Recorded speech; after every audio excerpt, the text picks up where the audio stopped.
Nalangin, dakilang Diyos, Ama naming sumasalangit, Diyos na may gawa ng langit at lupa, Diyos na nagsabi kung may 2 o 3 na nagkakatipon sa kanyang pangalan, siya ay nasa kanilang kalagitnaan. Lumalapit po kami at naninikluhod at humihingi ng kapatawaran, kasalanan sa isip, sa salita o sa gawa. Hugasan niyo po kami ng inyong banal na dugo na nabuho sa krus ng Kalbaryo at damitan niyo po kami ng inyong damit ng katuwiran upang makalapit kami sa iyo. Maraming salamat sa iyong katuruan at sa iyong salita na sinasabi sa Aklat ng Mateo, Kabanata 11, Kapitulo 28. Sinabi niyo po, O Diyos, na sino man ang nabibigatan ng lubha, lumapit sa Kanya at Ikaw ang magbibigay ng kapahingahan. Inilalapit at ipinapanalangin po namin sa iyo ang mga kababayan naming nakaranas ng pagsubok, lalo na ang mga biktima ng bagyong Basyang sa Mindanao. Mga pamilya na patuloy na naghihikahos dahil po sa pagkawala ng kanilang mahal sa buhay. Dahil sa paglubog ng MV Tricia Kirsten Tree sa Basilan.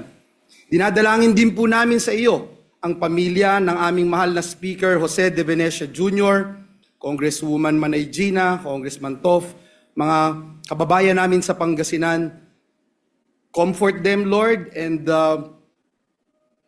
show them your love and kindness. Gayon din ang aming mga kababayan na nakaratay sa banig ng karamdaman.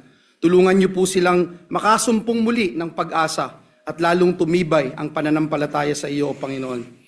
Para po sa aming ekonomiya, idinadalangin po namin na naway sa gitna po ng decelerating growth, weak GDP at excessive peso weakness, patuloy niyo po kaming gamitin upang kumilos ng may iisang hakbang at layunin upang higit na matugunan ng pansin ang kahirapan, ang malnutrisyon, learning crisis, lalo po higit sa lahat ang unemployment upang ang pangingibang bansa ay hindi palaging necessity o default option ng aming mga kababayan.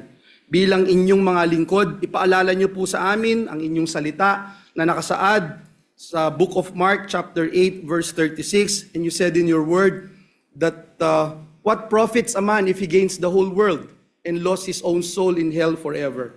Naway masalamin namin ang kahulugan nito at para sa aming bansa, tulungan niyo po kami na sa gitna ng patuloy na paglawig ng teknolohiya, lalo na po sa larangan ng AI, mapanatili po at mapatatag ang mga pagpapahalagang Pilipino, lalo na ang pagbibigay ng importansya sa katotohanan, katarungan at katwiran, na pinahihina ng irresponsableng paggamit ng social media na kadalas ay nagtutulak sa maling impormasyon at nagpapalalim ng pagkakawatak-watak namin dito sa aming lipunan.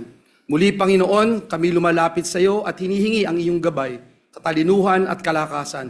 Maingat po naming ibinabalik sa iyo ang lahat ng papuri, pasasalamat at kaluwalhatian sa tanging pangalan ng aming Panginoong Hesus. Ang lahat po'y makiisa at magsabing Amen.